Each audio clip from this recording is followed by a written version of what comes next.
பொதுவாக ஒருத்தனை பேசாம இருறா அப்படின்னு சொல்லும்போது என்ன சொல்லுவோம்? மௌனமா இருறா, இல்லை அமைதியா இருறான்னு சொல்லுவோம்.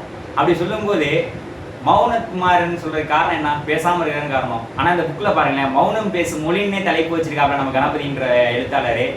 எனக்கு இந்த தலைப்பே கொஞ்சம் சந்தேகமா தான் இருந்துச்சு. என்னடா மௌனம் பேசுமா அப்படின்ற ஒரு எண்ணம் இருந்துச்சு. அதுக்கப்புறம் அதில் உள்ள ஒவ்வொரு கவிதையா படிச்சு பார்க்குறேன். நம்ம மௌனமா இருக்கும்போது ஒரு சில விஷயங்கள்லாம் தோணும்ல, அந்த மாதிரி கற்பனையில தோணுது எல்லாத்தையும் அற்புதமாகவே எழுதியிருக்காரு வரிகளில். அவரோட வரிகள் நான் சொல்றேன். முதல்ல என்ன எழுதியிருக்காருன்னா நம்ம தமிழுக்கு தான் எழுதியிருக்காப்புல. தமிழ்ல எழுதுறதுனால தமிழையே புகழ்ந்து எழுதியிருக்காப்புல. அந்த கவிதையை படிச்சு காட்டுறேன் பாருங்க எப்படி இருக்குன்றத. தமிழ்னே கொடுத்துருக்காப்புல. குமரியில் தோன்றி உலகெங்கும் மூன்றி முத்தமிழாய் முக்கனியாய் முச்சங்கமமாய் தோண்ட தோண்ட குறையாத ஊற்று போல ஊர்ந்து வரும் இன்பமும் பேச பேச தித்திக்கும் தெல்லமுதமாய் இனிமையும் இன்றளவு இளமை மாறாமல் கன்னித்தமிழாய் போற்றப்படும் என் தாய்மொழியான தமிழுக்கு நிகரான தமிழ்மொழி உண்டா அப்படின்ற மாதிரி எழுதியிருக்காப்புல.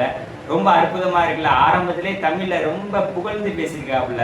அதுல எனக்கு ரொம்ப பிடிச்ச லைன்லாம் இதுதான். தோண்ட தோண்ட குறையாத ஊற்று போல ஊர்ந்து வரும் இன்பமும் பேச பேச தித்திக்கும் தென்னமுதாயமாய் எடி பேச பேச தித்திக்கும் தென்னமுதாய் இனிமையும் இன்றளவும் இளமை மாறாமல் கன்னித்தமிழாய் போற்றப்படும் என் தாய்மொழி அப்படின்ற மாதிரி புகழ்ந்து பேசியிருக்காப்புல தாய்மொழியை.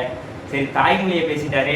அடுத்து என்ன பார்த்துருக்கோம்னா ஆசிரியர் பற்றி எழுதியிருக்காரு. தமிழ் பானம் அப்படின்னு ஒரு கவிதை எழுதியிருக்காரு. அந்த கவிதை ரொம்பவே நல்லா இருக்கு. தமிழ் பானம் 2வது கவிதை.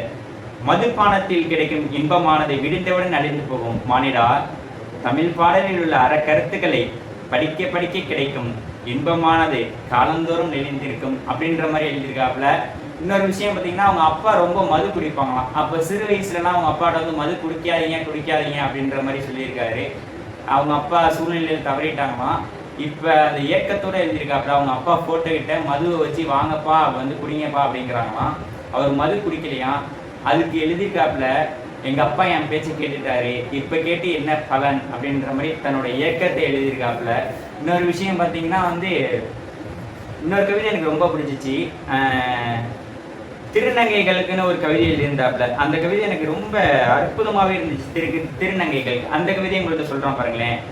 அம்மா என்று அழைத்தவுடன் வியப்புடன் திரும்பி என்னடா மகனே என சந்தோஷத்துடன் கூப்பிட்டாள்.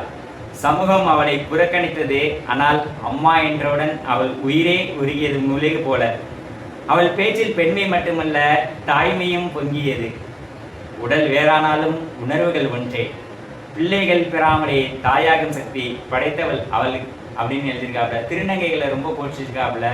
அது மாதிரி வரிசையா பார்த்தோம்னா சில பல கவிதைகள்லாம் ரொம்ப நுணுக்கமா சமூகத்தை சார்ந்து எழுதியிருக்காப்புல. ஆரம்பத்தில் அவரோட கவிதைகளில் கொஞ்சம் படிக்கும்போது இந்த கண்ணீர் துளிகள்லாம் என் கண்ணில் வர மாதிரி இருந்துச்சு. ஆரம்பத்தில் இந்த புக்கு இருக்கு, முடியும் போது எப்படிதான் இருக்கும் அப்படின்ற மாதிரி நினைச்சேன். ஆனால் முடியும் போது அப்படி இல்லாமல் ஆரம்பத்தில் ஒருத்தனை அழுக வச்சாலும் நம்ம இந்த புத்தகத்தை முடிக்கும் போது சிரிக்க வைக்கணும் அப்படின்ற எண்ணத்தில் காதலில் கொண்டு இருந்தாரு. ஒரு பெண்ணியை போட்டிருக்காரு. பெண்களோட கூந்தல்லேருந்து காதல்லேருந்து கண்ணு அப்படின்ற மாதிரி வரிசையா புகழ்ந்து எழுதி கடைசியா அந்த புத்தகத்தை சிரிப்புல முடிக்க வச்சாரு நம்ம கவிஞர் கணபதின்றவங்க. இந்த புக்கு எங்க கிடைக்குதுன்னா யாழ்மொழி பதிப்பகத்துல கிடைக்குது. கண்டிப்பா வாங்கி படிச்சு பாருங்க. நல்லா இருக்கும்ன்ற நம்பிக்கை எனக்கு இருக்கு. கண்டிப்பா வாங்கி படிச்சு பாருங்க. நன்றி.